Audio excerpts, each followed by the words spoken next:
Hammondsport, cerca de Nueva York, en la actualidad. Este hombre se llama Colt Palen, es uno de los pilotos más audaces de Norteamérica. Intentará hacer volar otra vez a este Hamriot de 1910.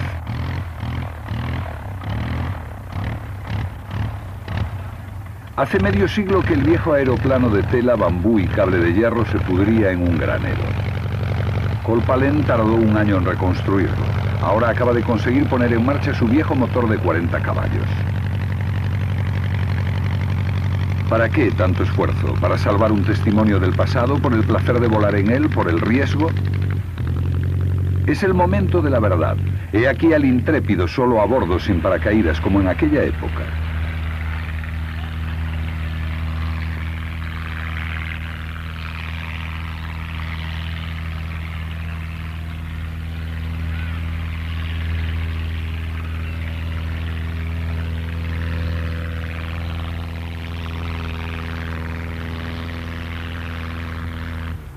Así fue como nació la aviación, con estos hombres y estos aeroplanos.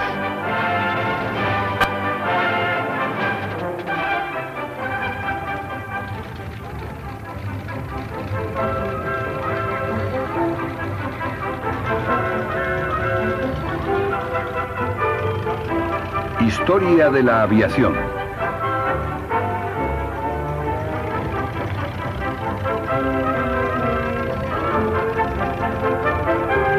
Episodio segundo. Aeroplanos, escuadrillas y ases.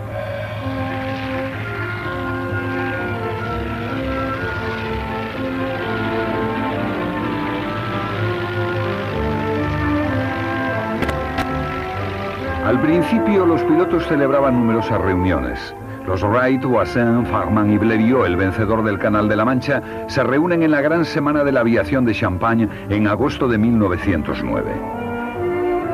Esta reunión de Reims, que suscita el interés de los deportistas, despierta también el interés del gobierno.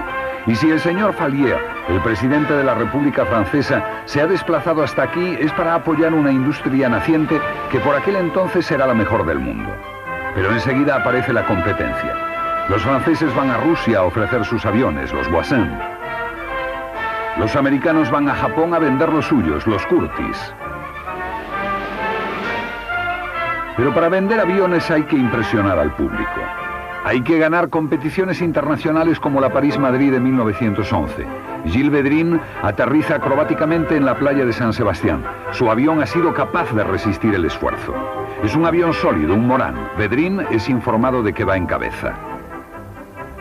Es una gran alegría, se ha convertido en una estrella. Finalmente gana la competición en 14 horas con una velocidad media de 120 km/h. El aeroplano ya es más rápido que el tren. Hay que demostrar que supera a todos los medios de transporte, que el aeroplano puede sobrevolar las montañas. Joe Javert sobrevuela los Alpes. Que el aeroplano puede enlazar continentes. Roland Garros cruza el Mediterráneo. Hay que intentar lo imposible. Pigot salta en paracaídas sacrificando su Blériot. Esto le inspirará una idea más loca todavía. Su avión descontrolado efectuaba unas maniobras inéditas. ¿Por qué no intentarlas? El looping, los rizos.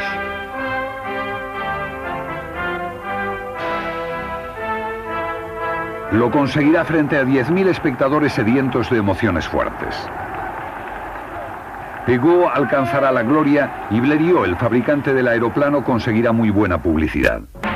Y los aviones empiezan a venderse. Blériot ya puede editar un verdadero catálogo, igual que Farman, que ofrece toda una gama de aeroplanos con un precio de 10.000 a 33.000 francos. Para adquirirlos hay que ser muy rico o militar. Los italianos eran los primeros en utilizar el avión en operaciones bélicas en 1911 durante la campaña de Libia. Aeroplanos Blériot, Macchi, Taube son muy útiles para detectar al enemigo. Los alemanes aprenden la lección. A partir de 1912 crean 3 escuadrillas de aeroplanos Taube y Aviatik para reconocimiento aéreo.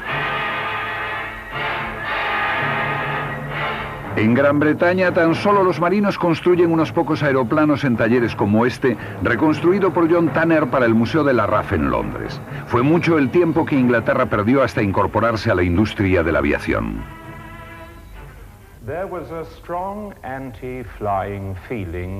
En la Junta de Defensa había un fuerte sentimiento contra la aviación. Solían decir, dejemos que se diviertan volando siempre que no asusten a los caballos.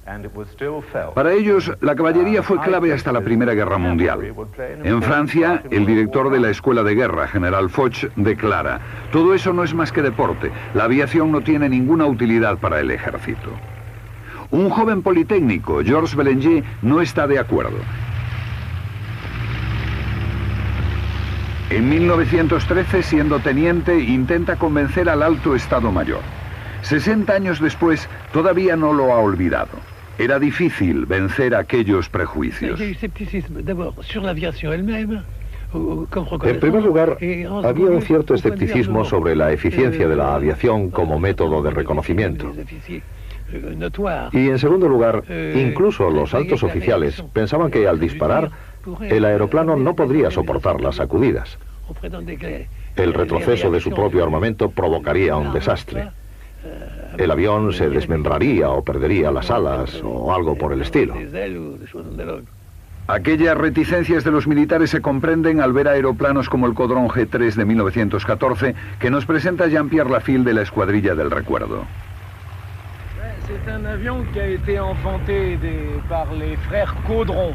Se trata de un aeroplano creado por los hermanos Caudron. Eran chatarreros y seguramente amaban a las arañas porque, como ven, no hay más que hilos y cables por todas partes. La estructura es relativamente frágil, aunque reforzada por obenques y cuerdas de piano. Esto hace que subir a bordo sea bastante trabajoso, porque hay que irlo sorteando sin enredarse los pies.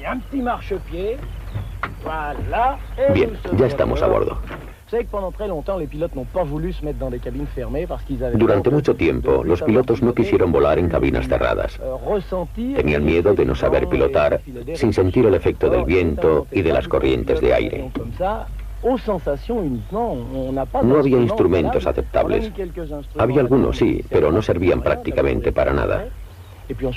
Nadie los revisaba, no eran fiables.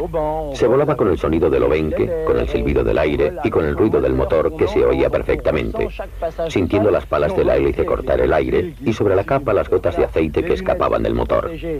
Las gafas servían para protegerse de las gotas de aceite y el pañuelo servía para limpiar las gafas cada 5 minutos, porque si no, después de algún tiempo, ya no se veía absolutamente nada.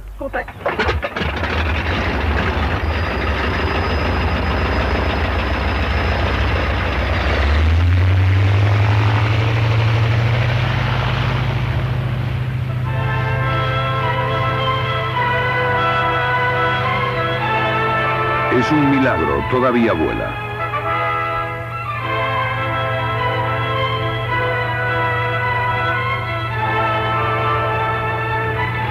A bordo de aviones como este salieron a combate los aviadores franceses el 2 de agosto de 1914.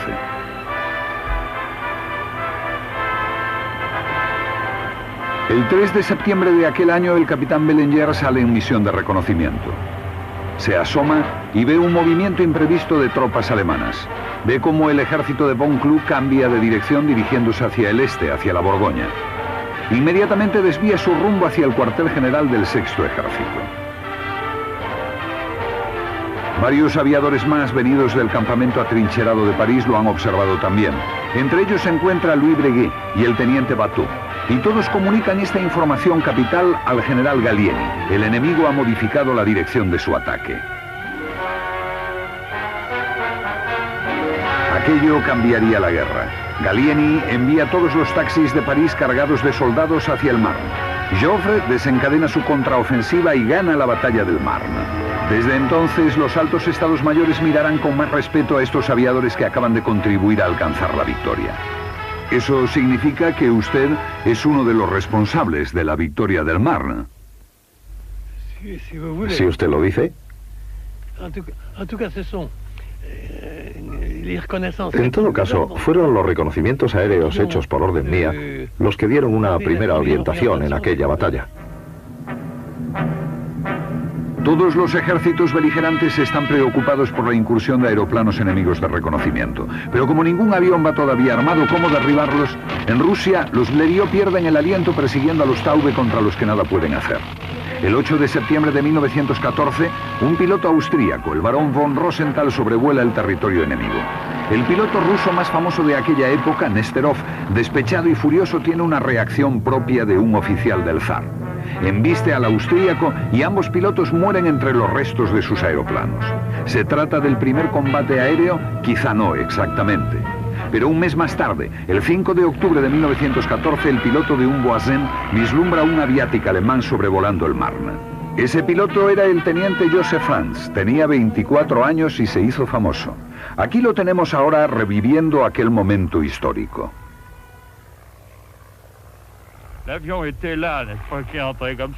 El enemigo estaba aquí, avanzando hacia allá. Yo me dirigí hacia él, sobrevolándole en unos 200 metros, lo que me permitió lanzarme en picado para conseguir velocidad y colocarme justo detrás de él. Creo que nunca llegó a verme.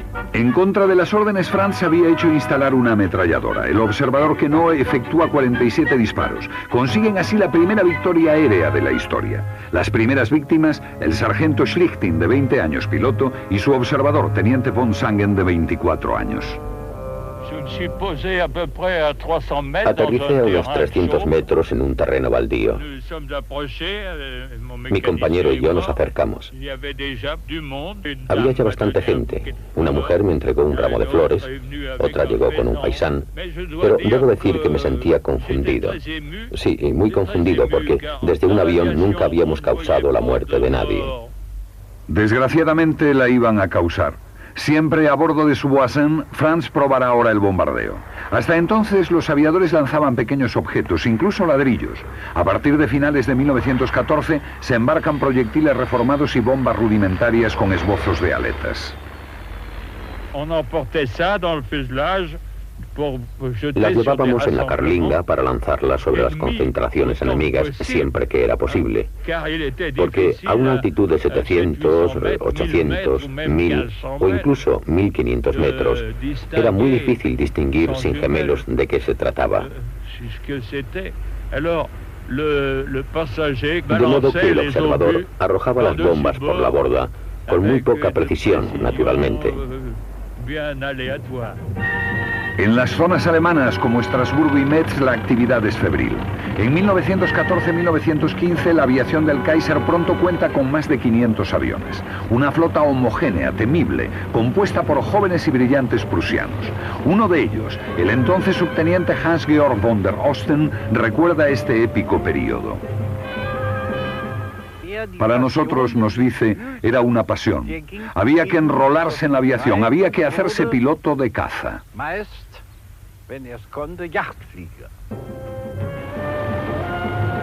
A bordo de sus albatros decorados con una calavera libran verdaderos combates en los que los franceses suelen salir peor parados. En lo alto se confirma la superioridad alemana.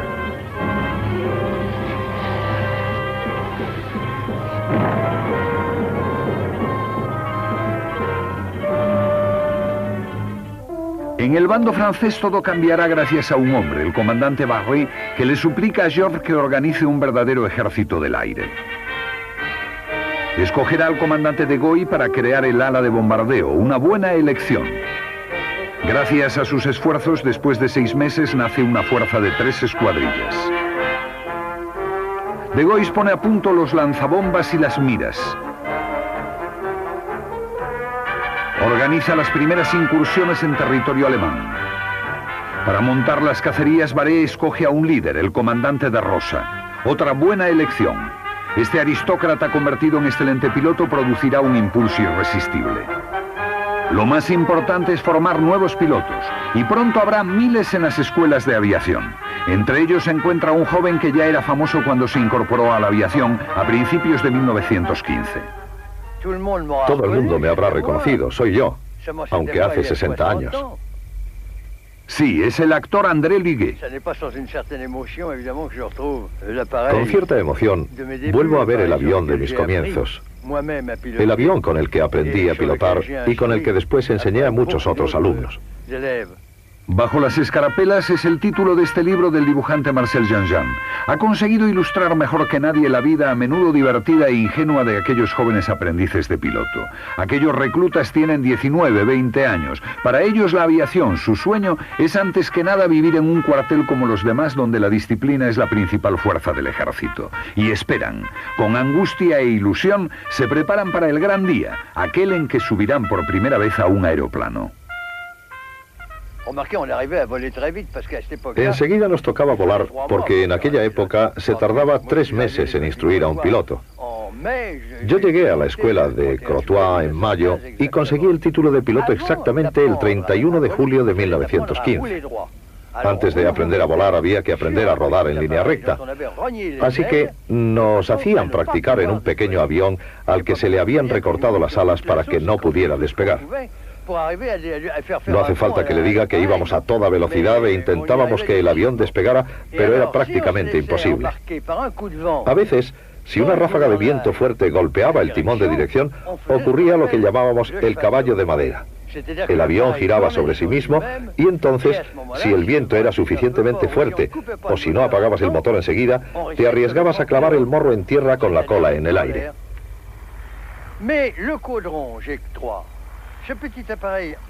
Pero el Caudron G3, aquel pequeño aeroplano de tela, volaba tan bien, planeaba tan bien, era tan seguro, tan ligero, que casi no había forma de estrellarse con él, a menos, claro, que uno se lanzara en picado contra el suelo. Los pilotos solíamos decir que para matarse a bordo de un Caudron G3 había que utilizar un revólver. Ahora que ya saben pilotar más o menos, hay que enseñarles a disparar.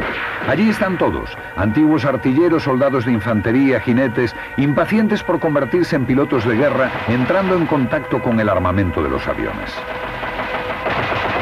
Al principio, en 1914, era el observador el que disparaba de pie sobre un aeroplano lento y vulnerable. Hervé Montt había intentado colocar una ametralladora en la parte delantera de un Deperdisson. Aquello marcó el nacimiento del caza. Luego se instaló una ametralladora sobre el ala que disparaba por encima del campo de la hélice, pero esto no era muy cómodo a la hora de pilotar. Se instala entonces una ametralladora fija sobre un soporte flexible. Es un progreso que se utilizará durante mucho tiempo, pero para que el tiro sea más rápido y el arma más manejable, lo ideal sería poder disparar a través de la hélice. Roland Garros pone a punto en su Morane un sistema de hélice blindada, pero de rendimiento mediocre. La verdadera solución la encontrará un joven ingeniero holandés que trabaja para los alemanes, Anthony Fokker.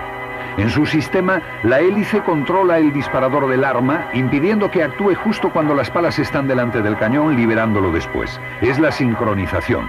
La ametralladora puede por fin disparar a través de la hélice. Es un progreso enorme. Pronto los aviones alemanes equipan 2 ametralladoras Spandau que nunca se encasquillan.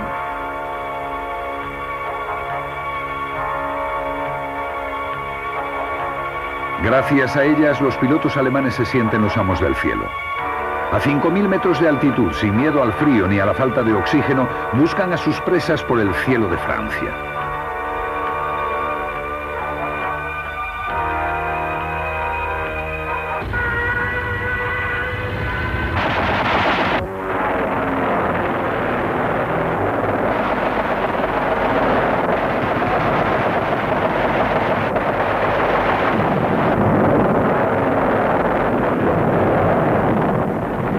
Los alemanes siempre son los vencedores. En sus filas nacen los primeros ases. Coleccionan victorias, inventan nuevas maniobras de combate. Max Zimmermann, de 26 años, cuenta con 15 victorias. Oswald Bülke, que en 1916 ya ha conseguido 40 victorias. A los 25 años escribe un tratado sobre las reglas del combate aéreo. Los jóvenes pilotos franceses que llegan ahora en sus escuadrillas no saben lo que les espera.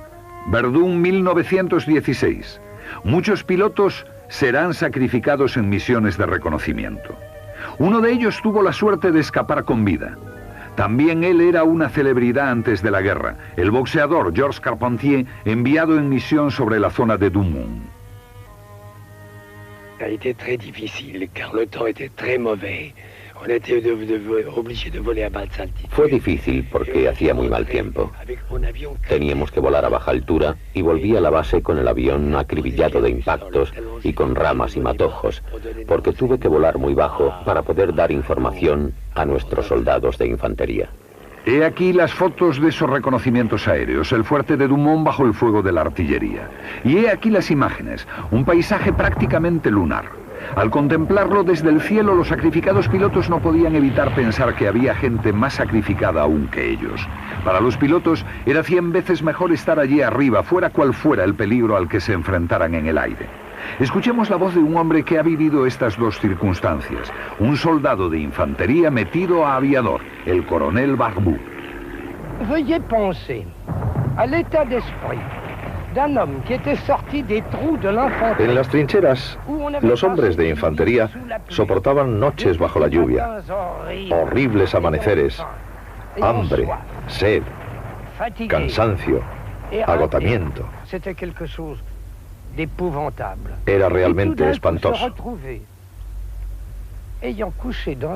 Al contrario, los aviadores podíamos dormir en una cama, comíamos bien y por la noche íbamos a la ciudad más próxima, donde nos recibían amablemente sus habitantes. Conseguíamos permisos con facilidad, bastaba con que lloviera para librar 24 horas. Nos íbamos a París en el tren de las 3:30 y volvíamos al día siguiente a las 10.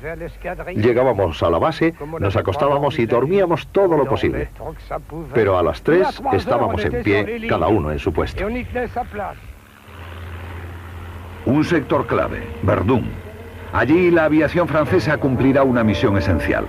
Su avión básico era un buen aparato, el Nieuport 11, llamado Bebe Nieuport por su pequeña envergadura, solo 7,40 metros, lo que contribuía a su buena velocidad, más de 150 kilómetros por hora, a pesar de su pequeño motor, un Lerron en estrella de 80 caballos.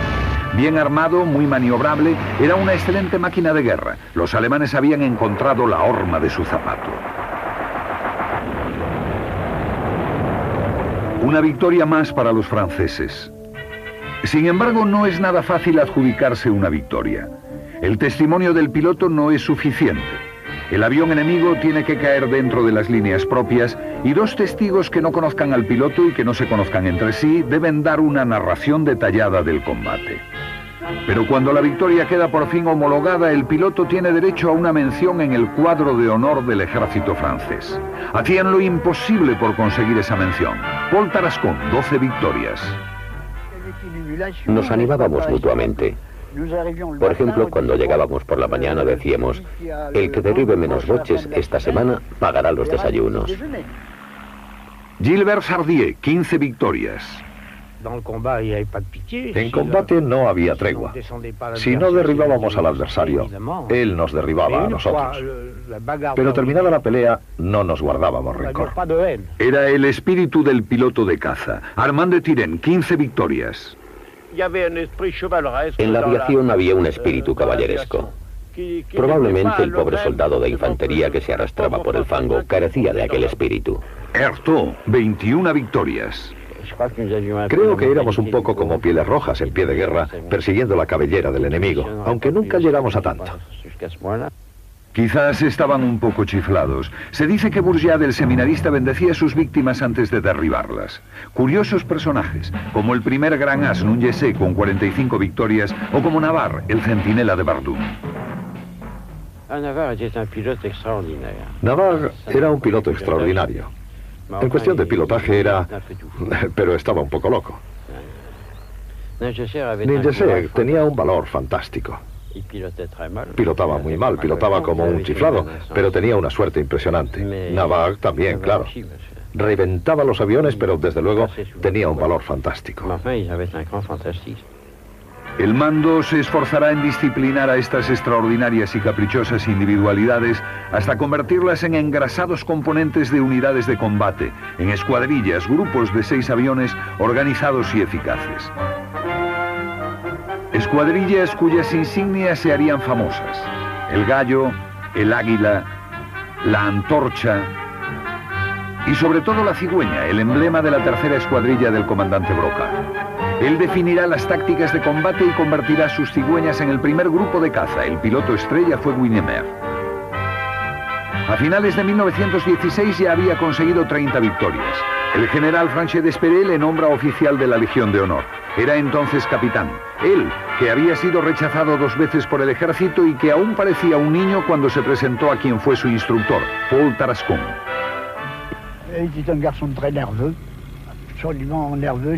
Guynemer era un muchacho muy nervioso, increíblemente nervioso. No era nada corpulento. Era un muchacho delgado, flacucho. Creo que hasta le di un par de patadas en el trasero. Eso explica que cuando me lo encontré más adelante en el Somme, en el año 1916, donde tenían unos 6 o 7 aviones, él ya había ascendido y cuando me vio me dijo: vaya amigo, ojo que ahora estoy por encima de ti. En cuanto se incorporó a su escuadrilla, Guynemer empezó a acumular victorias. Poco a poco nació una leyenda, la de un héroe romántico absolutamente infatigable. Su lema era: cuando no se ha dado todo, no se ha dado nada. Era un soldado, un piloto temible. Su avión, el viejo Charles, era un buen aparato superior en todo a los aviones alemanes.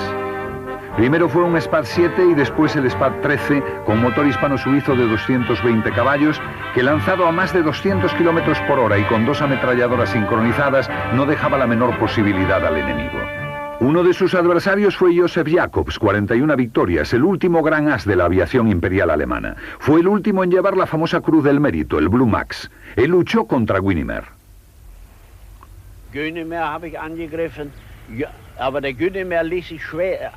Sí, luché contra Guynemer, nos dice. Fue muy difícil porque él volaba muy alto. Su avión ganaba altura mejor que los nuestros. Siempre volaba por encima de nosotros. Al final ya nos lo esperábamos. Conocíamos bien sus tácticas de combate. Después de haber derribado 53 aviones enemigos, Guynemer desapareció en circunstancias nunca aclaradas sobre el cielo de Poelcapelle en Bélgica. Fue el 11 de septiembre de 1917.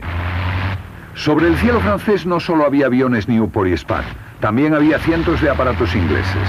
El Sopwith Pup era, junto con el Sopwith Camel, la punta de lanza de lo que pronto sería la Royal Air Force. Los ingleses fabricaron cerca de 6.000, 2 buenos aviones, aunque de manejo un poco delicado. Iban dotados de motores franceses, Leron o Clerget, motores en estrella de 80 a 130 caballos. Y entonces apareció el Bristol Fighter en 1917. Con él se manifiesta la superioridad de los motores británicos Rolls-Royce. Vamos a escuchar el sonido de este Falcon de 12 cilindros y 260 caballos. Es ya un motor de otra generación.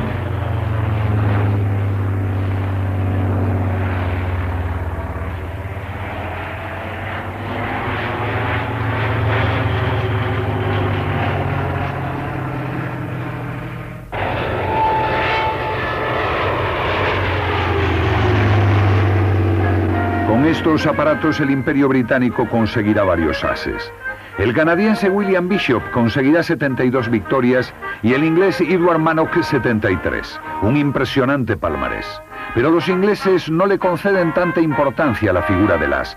Tienen otra manera de pensar. Para ellos no hay figuras. Todos cumplen con su deber, for king and country, por el rey y el país.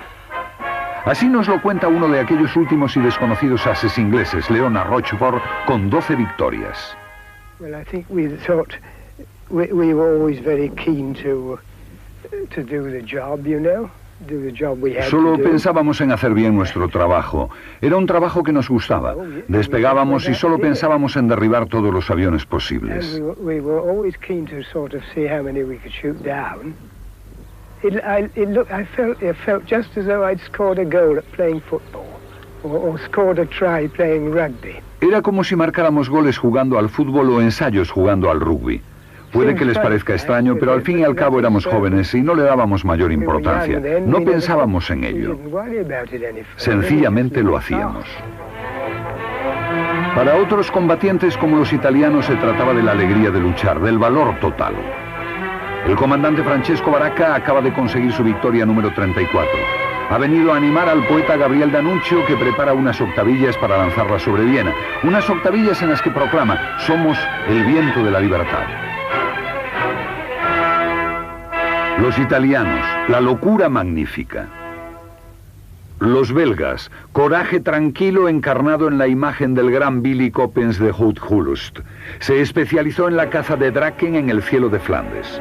Eran globos cautivos alemanes inflados con hidrógeno. Se los veía ascender por las líneas. Sobre ellos un observador regulaba los tiros de la artillería alemana. No eran fáciles de derribar. Aquellos artefactos estaban bien defendidos desde tierra.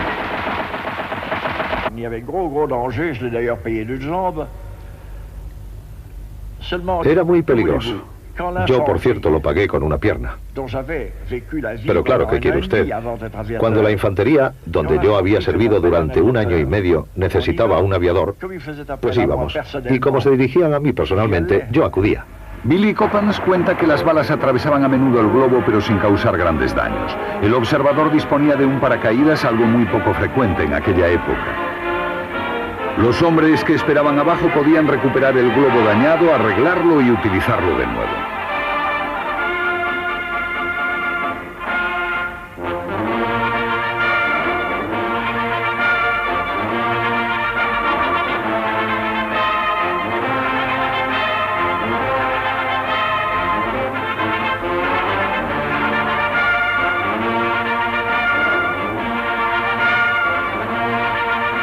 Era preciso encontrar alguna forma de deshacerse de aquella plaga. Billy Coppens utilizaría a bordo de su Nieuport el invento de un oficial de la Marina francesa, el comandante Leprier. Se trata de los antecesores de los cohetes, dotados de un sistema primitivo de dirección pero relativamente precisos. Gracias a ellos, el as belga causará estragos en el contingente de globos enemigos. Derribará una treintena de ellos.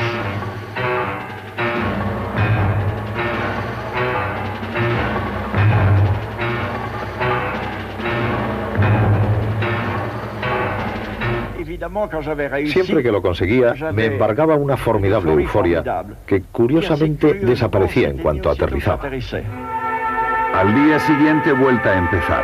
Así era la guerra. En cuanto alguien derribaba un Draken, enseguida aparecía otro en el sector. Y llegaron los Zeppelin, otra plaga. Los alemanes contaban con más de 120 dirigibles.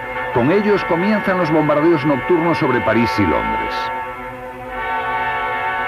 Pero eran un calvario para sus tripulantes. Aquellos monstruos prehistóricos se desplazaban a 50 kilómetros por hora. Las misiones duraban 10, 15 horas dentro de aquella ratonera de hierro, soportando el ruido ensordecedor de los motores diésel.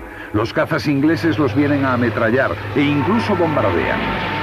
Más de la mitad de los Zeppelin serán destruidos junto con sus tripulaciones. El mal tiempo acabará con los demás, como este L-49, uno de los más grandes, que aquí vemos inutilizado en Bourbon-les-Bains, en Lot-Marne. La historia de los Zeppelin es dramática, pero es otra historia. A finales de 1917 ya no se vuelve a hablar de ellos, el pensamiento está en otra parte. Ha llegado el momento de guardar esos monstruos en un museo. Alemania tiene que enfrentarse ahora a un nuevo enemigo.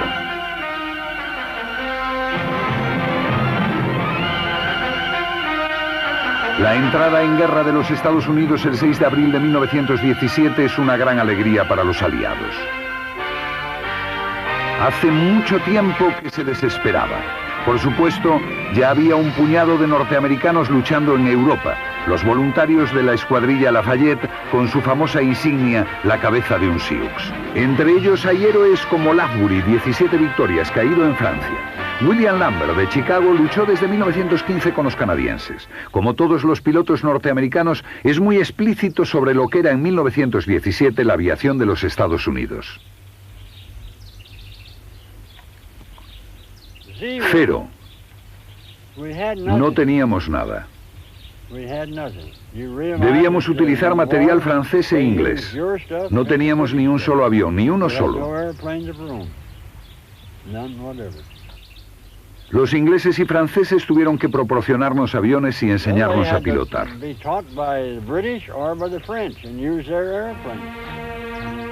Pero Norteamérica es poderosa.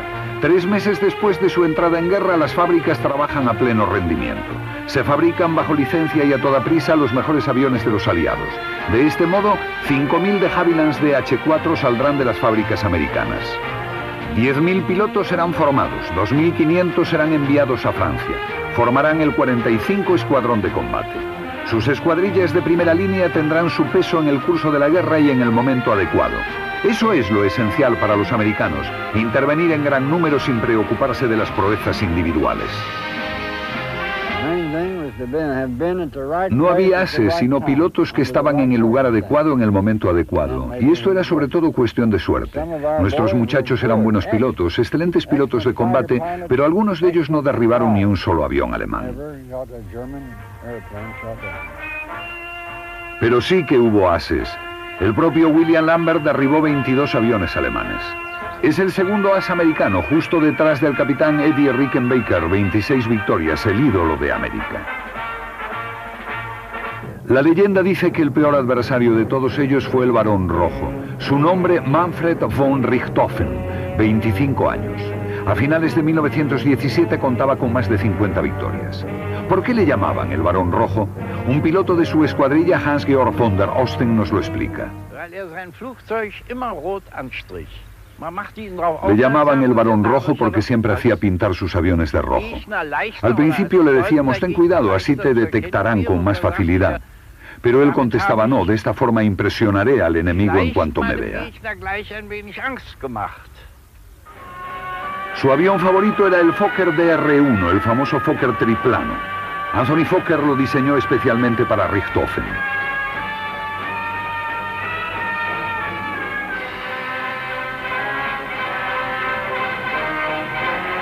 Antes de salir en su primera misión con este avión, fiel a sus principios, lo pintó de rojo. Era una formidable arma de guerra. Un avión muy compacto, de 7 metros de envergadura y 5,80 metros de largo. Fantásticamente maniobrable, este pequeño avión no pesaba más que 600 kilos y volaba a más de 200 kilómetros por hora. Una bola de fuego que diezmaba como una centella las escuadrillas aliadas.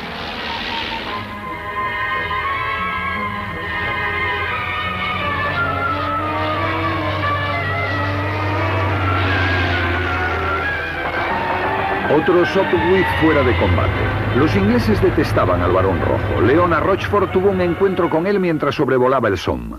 Well, I always think he had, in some ways, he very much picked his enemy, you know. Escogía a sus adversarios cuidadosamente. Muchos de los aviones ingleses que derribó eran aparatos muy lentos. ¿Estaba mal? No, no he dicho eso, era algo de lo más normal. ¿A qué se refiere cuando dice que escogía a sus adversarios? Well, he used to pick slow-moving airplanes like the B-2C. ¿A qué es cierto que solía atacar a los aviones más lentos, como el B-2C, que era un avión de comprobación de tiro de la artillería? Era un avión muy lento, su víctima favorita.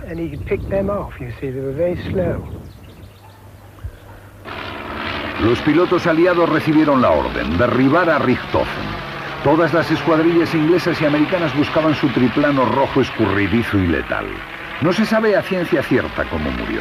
Existen varias versiones, esta es una de ellas. El domingo 21 de abril de 1918, el teniente Roy Brown, a bordo de su Sopwith Camel, divisa el triplano de Richthofen. Está solo. Brown desciende en picado y dispara una primera ráfaga. Richthofen le ha visto, escapa y monta sus ametralladoras. Después se lanza sobre su enemigo.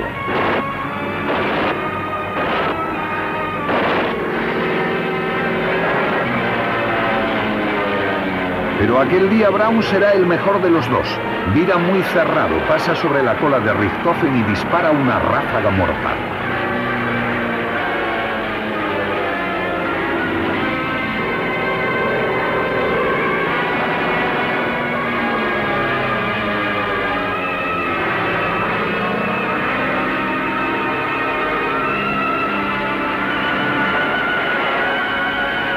El triplano cae en territorio aliado cerca de la batería número 53 de la artillería australiana que certifica la victoria.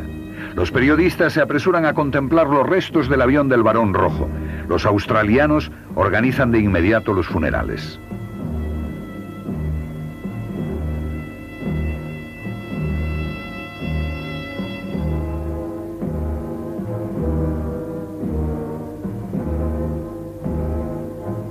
Desaparece el último de los grandes ases. Este es el último homenaje al último caballero del aire. Después de él, aquello acabó. Ya no había caballerosidad, dice William Lambert, el as americano. Yo en todo caso nunca llegué a verla. O matabas o te mataban a ti. Solo había dos opciones, la vida o la muerte. Así acabaron los Caballeros del Cielo. El nuevo personaje sucesor de Richthofen se llama Hermann Göring. Brutal, ambicioso, sin escrúpulos. Göring, el futuro nazi. En el otro bando, René Fonck también representa una nueva generación de pilotos de caza. El nuevo as francés es un experto metódico y frío. Excelente tirador, consigue 75 victorias. Fonck, lui, que me pardonne, mais il les assassinés. Fonck, que él me perdone, los asesinaba. Encontraba la manera de situarse por encima de los aviones enemigos. Se lanzaba en picado y con 3 o 4 disparos los alcanzaba, los derribaba y huía. El tiempo de los héroes solitarios ya parece muy lejano. Las escuadrillas también han sido superadas. Ahora se organizan escuadrones aéreos como esta fuerza aliada de 1.500 aviones creada para la ofensiva de Saint Mihiel y significativamente dirigida por un oficial americano, el coronel William Mitchell. En 1918 comienzan también las operaciones combinadas entre carros de combate y aeroplanos con gran éxito para los alemanes.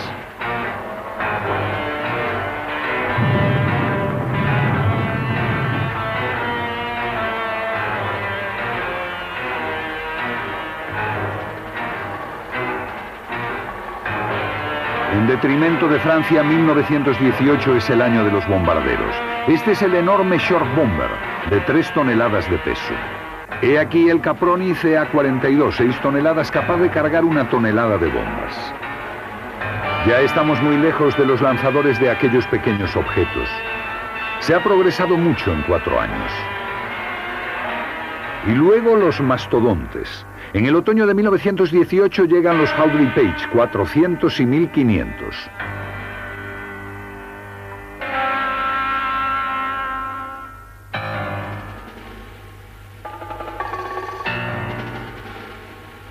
...30 metros de envergadura, 20 metros de largo, 7 toneladas de peso, autonomía de 7 horas de vuelo y 2 motores de 360 caballos que pueden transportar hasta 30 bombas de 120 kilos.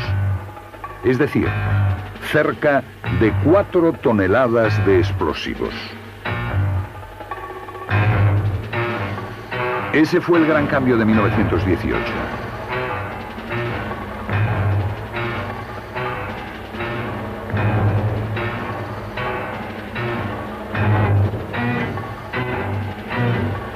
La aviación podía ahora atacar ciudades, fábricas, objetivos civiles.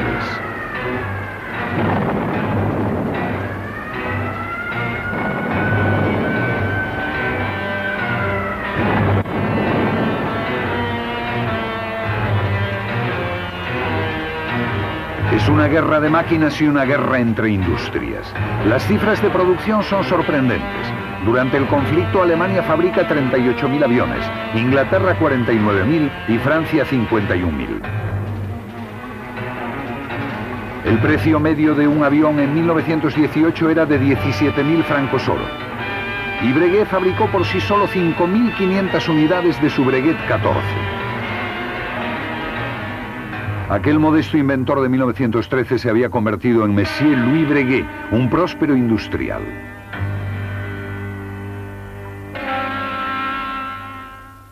Henri Potez, el gran fabricante francés de aviones, fue testigo de aquella expansión. Fue una operación francamente buena, aunque no cabe duda de que Breguet había construido excelentes fábricas. Su posición era realmente envidiable. Otros fabricantes como Blériot, Caudron, etc., estaban también en una excelente situación. Por supuesto, tenían gastos bastante elevados, pero no escatimaban esfuerzos para que el material saliera de las fábricas lo más rápidamente posible. En fin, fue una época excelente para ellos. Una situación que echaron de menos una vez que la guerra hubo terminado.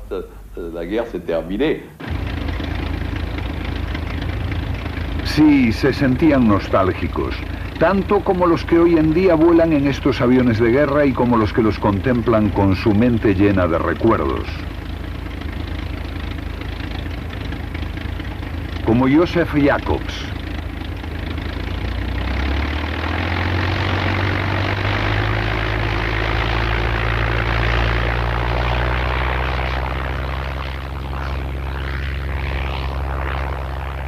Todos ellos sintieron esa misma nostalgia al terminar la guerra, como Armand de Turenne. La sensación que tuve al llegar el armisticio fue, primero, de alegría, al conocer la victoria de mi país, pero también sentí cierta inquietud. Me dije a mí mismo, se acabó, ya no podré continuar con esta vida. En el fondo era una vida maravillosa. Si quiere que le diga la verdad, todos nosotros adorábamos aquella vida, cada uno por sus propias razones. Los pilotos de caza adoraban su trabajo. Yo hubiera preferido no tener que dejarlo. Me sentí muy triste cuando acabó la guerra. Fue una guerra franca y leal. No tenía nada de sucia. Nos matábamos, eso era todo.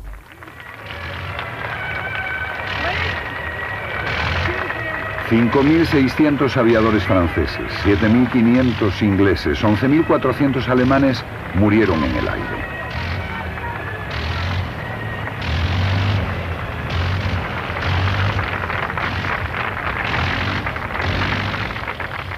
Tan solo hacía 15 años, 15 que el hombre había volado por primera vez. Y no tardó en convertir su maravillosa invención en un arma destructora, en instalar un fusil, luego una ametralladora, luego una bomba. Si este era su destino, tal vez no valió la pena. Pero pensemos en Orville Wright. La aviación ya había alcanzado su madurez.